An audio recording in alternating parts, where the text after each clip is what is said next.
Hello and welcome back to our channel. So today in this video, we are going to discuss about how to withdraw money from Stripe. So without wasting much of our time, let's get straight into the video.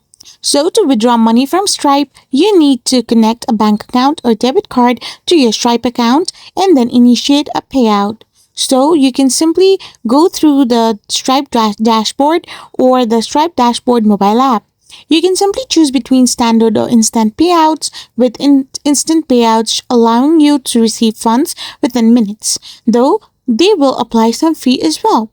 So simply log into your Stripe dashboard, and once you have done this, you need to go to the balance tab, and once you do this as well, you need to choose between standard payouts or instant payouts. After doing this, you need to initiate the payout by clicking on any of the given options and then complete the payout by simply choosing your bank account, or if you don't have a bank account, you need to link one and withdraw the money.